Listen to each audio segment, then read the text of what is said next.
Hi. ഞാൻ എന്റെ കഥ പറയാന്ന് പറഞ്ഞു അല്ലേ? എനിക്ക് ഒരു മോനുണ്ടായി. ആ സമയത്ത് ഉം, എനിക്ക് ജോലിയുണ്ട്. അപ്പൊ കുഞ്ഞിന് 4 മാസം ആയപ്പോ തന്നെ ഞാൻ ജോലിക്ക് ജോയിൻ ചെയ്തു. ആ ഒരു സമയത്ത് എന്റെ കുഞ്ഞിനെ നോക്കാൻ വേണ്ടിയിട്ട് ഒരാളെ നിർത്തിയിട്ടുണ്ടായിരുന്നു. അപ്പൊ വീട്ടില് അവന്റെ വല്യമ്മയും വല്യമ്മ ഉണ്ട്, വല്യപ്പ ഇല്ല. പിന്നെ ഈ ഒരു സ്ത്രീയുണ്ട്, ഇവനും. പിന്നെ എന്റെ മൂത്ത രണ്ട് മക്കള് അവരൊക്കെ സ്കൂളിൽ പോകുന്നു. ശരിക്കും പറഞ്ഞാൽ ഞാൻ പോയി കഴിഞ്ഞ എന്റെ മറ്റുള്ളവർ മൂത്ത മക്കളും പോയി കഴിഞ്ഞാൽ ഇവനും പിന്നെ എന്റെ ഉമ്മയും ഇവനെ നോക്കുന്ന ഒരു സ്ത്രീയുമാണ് ഉള്ളത്. അപ്പോ 5 വയസ്സായതാണ്. അവരുടേതായ ഒരു ഇതിലൂടെയാണ് നീങ്ങുന്നത്. ശരിക്കും പറഞ്ഞാല് എന്റെ മോനും ഇവരും ഈ സ്ത്രീയും ആണ് മുന്നോട്ട് പോയിക്കൊണ്ടിരിക്കുക. അപ്പൊ വീട്ടു ജോലിയൊക്കെ ഞാൻ ആദ്യം കുറെ കഴിച്ചിട്ടുണ്ടാവും. പിന്നെ ഞാനും പോകാൻ സമയത്താണ് വരും. അപ്പൊ അവര് മോനെ നോക്കൂ. അങ്ങനെ മുന്നോട്ട് പോയിക്കൊണ്ട് എനിക്ക് ബുദ്ധിമുട്ടൊന്നുമില്ല. മോനും ഇവളും നല്ല അറ്റാച്ച്മെന്റ് ആയിട്ടുണ്ട്. ഇങ്ങനെ ഇരിക്കുമ്പോ മുന്നോട്ട് പോയി കൊണ്ടുപോകും. കുഞ്ഞിന് 1 വയസ്സൊക്കെ ആകാൻ തുടങ്ങി. അപ്പോഴൊക്കെ ഇവന് കുറച്ചൊക്കെ സംസാരിക്കാൻ തുടങ്ങി.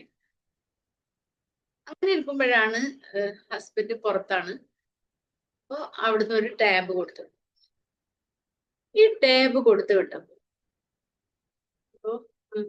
ഇന്നിപ്പോ ഞാൻ താമസിക്കുന്ന വീടല്ല, ഞങ്ങള് തറവാട് വീടായിരുന്നു. അപ്പൊ അവിടെ അത്യാവശ്യം സൗകര്യങ്ങളൊക്കെ ഉണ്ട്. പക്ഷെ എന്നാ വലിയ വീടൊന്നും അല്ല. അപ്പോ കൊലായിൽ തന്നെയാണ്. ഒരു TV ഉണ്ട്, ഒരു മേശയുണ്ട്. അപ്പൊ ഇവനെ നോക്കാൻ വരുന്ന ആള് അവരുടെ ജോലിയൊക്കെ കഴിഞ്ഞാല് ഇവനെയും കൊണ്ട് ഈ ഒരു ടേബിളിന്റെ മുകളിൽ ഇരിക്കും. ഈ ടേബിളിന്റെ മുകളിൽ ഇരുന്ന് കഴിഞ്ഞാല് അവിടെ ഇരുന്നുകൊണ്ട് ഇവന് ടാബ് കൊടുക്കുന്നു. ഓൻ അതിൽ തോണ്ടിക്കൊണ്ടിരിക്കുന്നു. ഇവർക്ക് വേണമെങ്കിൽ പിന്നെ TV കാണാം, അല്ലെങ്കിൽ വേറെ എന്തെങ്കിലുമൊക്കെ ജോലി ഉണ്ടെങ്കിൽ അത് ചെയ്യും, കുഴപ്പമൊന്നുമില്ല. ഇവൻ ഈ ടാബുമായിട്ട് ഇവന് ഈ കുഞ്ഞി കൈ കൊണ്ട് ഇങ്ങനെ നീക്കി നീക്കി ഇവനിങ്ങനെ കണ്ടുകൊണ്ടിരിക്കുക എന്നുള്ള അവനൊരു ശീലമായി. അപ്പോ എന്താ സംഭവിച്ചെന്ന് വെച്ചാല് കുറച്ചൊക്കെ സംസാരിച്ചു കൊണ്ടിരിക്കുന്ന ഇവന് പെട്ടെന്ന് ഇവനെ മിണ്ടാട്ടം നിന്നു എന്നുള്ളത്. 1 1/2 വയസ്സായി. അങ്ങനെ തുടർന്ന് പോകുന്നു. ഞാനൊന്നും അങ്ങനെ ശ്രദ്ധിക്കുന്നില്ല. ഞാൻ വൈകുന്നേരം വരുന്നു, ഇവന് പാല് കൊടുക്കുന്നു, ഇങ്ങനെയൊക്കെ കഴിഞ്ഞു പോകുന്നുണ്ട്. പക്ഷെ ഇവനെല്ലാത്തിനും എന്താ ചെയ്യാന്ന് ചോദിച്ചാൽ അവന് വെള്ളം വേണമെങ്കിൽ എന്ന് പറഞ്ഞ് ഇങ്ങനെ ചൂണ്ടിക്കാട്ടുന്ന ഒരവസ്ഥ. അപ്പോ ആദ്യമൊന്നും ഇവനിങ്ങനെ സംസാരിക്കുന്നില്ല എന്ന് എനിക്ക് തോന്നിയിട്ടില്ല. അപ്പോ കുട്ടികളല്ലേ, ആ ഒരു നിലക്ക് തന്നെയാണ് ഞാനും മുന്നോട്ട് പോയിക്കൊണ്ടിരുന്നത്. പക്ഷെ ഇവനെക്കാളിലും 3 മാസം പ്രായം താഴെയുള്ള ഹസ്ബൻഡിന്റെ കസിന്റെ മോള് വന്നു. അപ്പൊ ഇവള് കുഞ്ഞിനെയും കൊണ്ട് വന്നപ്പോ ഈ കുഞ്ഞ് നന്നായിട്ട് സംസാരിക്കുന്നുണ്ട്. അപ്പൊ ഇത് കണ്ടപ്പോ ഞാൻ അത്ഭുതപ്പെട്ടു പോയി. അപ്പൊ എന്റെ കുഞ്ഞാണ് മൂത്തത്, പക്ഷെ ഇവനൊന്നും മിണ്ടുന്നില്ല. അത് മാത്രല്ല, ഇവന് ഉമ്മ ഉപ്പ എന്നൊക്കെ പറഞ്ഞുകൊണ്ടിരിക്കുന്ന ഒരു സാഹചര്യം ഉണ്ടായിരുന്നു. പക്ഷെ പിന്നീടാണ് ഇത് നിന്ന് പോയത്. അങ്ങനെ എനിക്ക് വല്ലാത്ത ടെൻഷനായി. ഞാൻ സ്വാഭാവികമായിട്ടും ഇവനെ സംസാരിക്കാൻ വേണ്ടിയിട്ട് കുറെ ശ്രമിച്ചു നോക്കി. പക്ഷെ ഇവൻ സംസാരിക്കും, ഇവനെല്ലാം താളം കാട്ടും. ഇങ്ങനെ അവന് വേണ്ട കാര്യങ്ങളൊക്കെ അവന് വാങ്ങുന്നുണ്ട്, മുന്നോട്ട് പോകുന്നുണ്ട്, കുഴപ്പങ്ങളൊന്നുമില്ല. പക്ഷെ സംസാരമില്ല. പക്ഷെ ഞാൻ ഈ കഥ പറയുമ്പോൾ നിങ്ങൾക്കും ഇങ്ങനെയൊക്കെ അനുഭവങ്ങൾ ഉണ്ടാവാൻ സാധ്യതയുണ്ട്. ശരിക്കും ഞാൻ വല്ലാത്ത ടെൻഷനായി. പിറ്റേന്ന് തന്നെ ഞാൻ ഉമ്മനോട് പറഞ്ഞു, ഇവന് സംസാരിക്കുന്നില്ലല്ലോ, ഇവന് താഴെയുള്ള ആ കുഞ്ഞ് എന്ത് ചെയ്യുന്നു, സംസാരിക്കും, നമുക്ക് ഇവനെ ഡോക്ടറെ കാണിക്കാന്ന് പറഞ്ഞു. ശരി, ഞങ്ങൾ ഇവനെ ഡോക്ടറെ അടുത്ത് കൊണ്ടുപോയി. ഡോക്ടർ ഞങ്ങൾ ബന്ധുവാണ്. അവനോട് അദ്ദേഹത്തോട് കാര്യം പറഞ്ഞപ്പോ പറഞ്ഞു കുഴപ്പമൊന്നുമില്ല, നമുക്കൊന്ന് കോളേജിലൊന്ന് കൊണ്ടുപോകാം നോക്കാന്ന് പറഞ്ഞു. ശരി, പിറ്റേന്ന് ഞങ്ങള് കോളേജിൽ പോയി. പറഞ്ഞതനുസരിച്ച് അവിടെ ചെന്നു, കുട്ടിയെ കാണിച്ചു. അപ്പൊ ഞങ്ങളുടെ ബന്ധു ആ ഒരു അവിടേക്ക്, അതായത് സംസാരിപ്പിക്കുന്ന ആ ഒരു സ്ഥലത്തേക്ക്, ആ ഡോക്ടർ സെക്ഷനിലേക്ക് വന്നു. ഞങ്ങളെ കൊണ്ടുപോയി ഇരുത്തി കാര്യങ്ങളൊക്കെ സംസാരിച്ചു. അപ്പൊ എന്താന്ന് വെച്ചാല്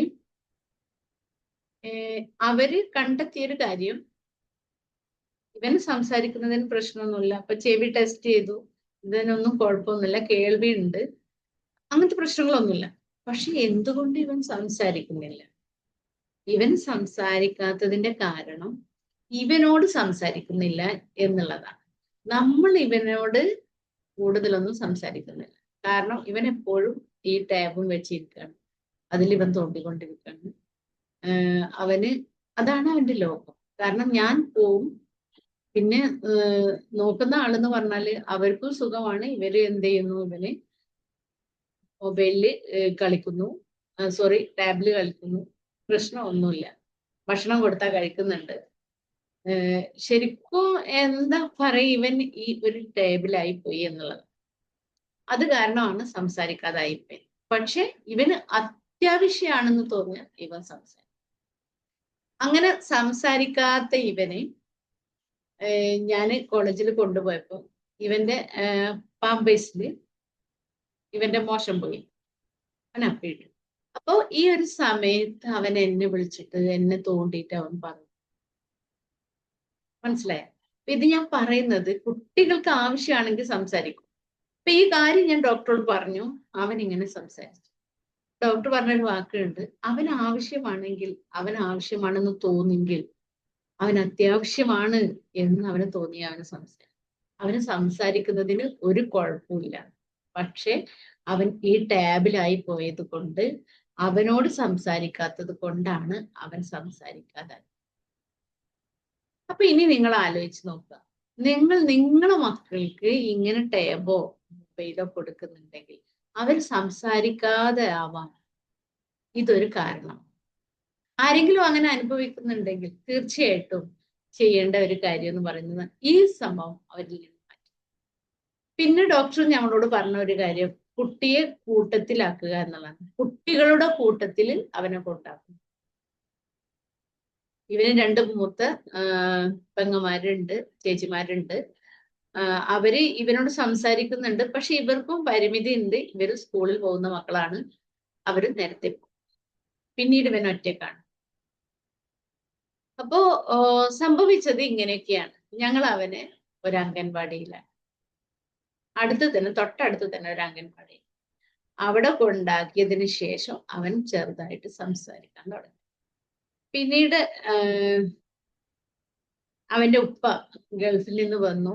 അങ്ങനെ വന്നതിന് ശേഷം നമ്മൾ ഇവനെ നോക്കാനാക്കിയ ആയയെ നമ്മൾ എന്ത് ചെയ്തു, പറഞ്ഞു വിട്ടു. 3 വർഷമാണ് അവർ നോക്കിയത്.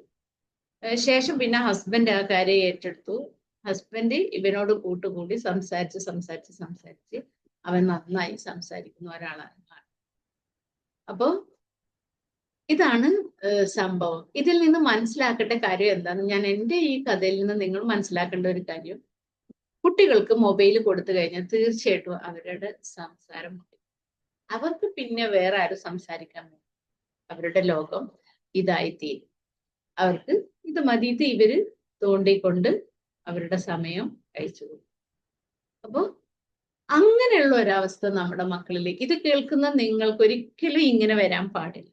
ഒരു പക്ഷേ എൻ്റെ ഈ സംസാരം കേൾക്കുമ്പോൾ നിങ്ങൾ ഒരു പക്ഷേ ഗർഭിണിയായിരിക്കാം, അതല്ലെങ്കിൽ നിങ്ങൾക്ക് ചെറിയ മക്കളുണ്ടായിരിക്കാം, ഇങ്ങനെ ചെറിയ ആളുകളായിരിക്കാം ഒരു പക്ഷെ കേൾക്കുന്നത്. മൂത്തവരാണെങ്കിൽ, വലിയ ആളുകളാണെങ്കിൽ ഒരു പക്ഷെ അവരുടെ മക്കൾ, അവരുടെ കുഞ്ഞു മക്കൾ, അവരുടെ മക്കളുടെ മക്കൾക്കൊക്കെ ഒരു പക്ഷെ ഇത് പറഞ്ഞു കൊടുക്കാൻ പറ്റുന്നതാണ്. അപ്പോൾ തീർച്ചയായിട്ടും എൻ്റെ മോന്റെ എല്ലാ പ്രശ്നങ്ങളും മാറി. അവന് നഴ്സറിയിൽ നിന്ന് പിന്നെ ഞാൻ LKG UKG ഒക്കെ പഠിപ്പിച്ചു. സ്കൂളില്, നമ്മുടെ ഗവൺമെന്റ് സ്കൂളിൽ തന്നെ അവിടെ ചേർത്തു. കുഴപ്പമില്ല, നല്ല രീതിയിൽ പോകും. ഇന്നിപ്പോ അവന് ഖുർആനൊക്കെ ഹിഫ്ലാക്കിക്കൊണ്ടിരിക്കുന്ന ഒരു വ്യക്തിയാണ്. അപ്പൊ പറഞ്ഞു വന്നത്, മൊബൈൽ അഡിക്ഷൻ ആയി കഴിഞ്ഞാൽ കുട്ടികളുടെ സംസാരം പോകും എന്നുള്ളതാണ്. ആദ്യം നമുക്ക് മനസ്സിലാക്കാം. അപ്പൊ ഇതാണ് ഞാൻ പറയാൻ ഉദ്ദേശിച്ച കഥ. ഓക്കെ, ഇതിൽ നിന്ന് നിങ്ങൾ പാഠം ഉൾക്കൊണ്ട് മാറ്റത്തിലേക്ക് വരണം എന്നാണ് എനിക്ക് പറയുന്നത്. അപ്പൊ നമുക്ക് അടുത്ത വീഡിയോയിൽ കാണാം. Okay, thank you.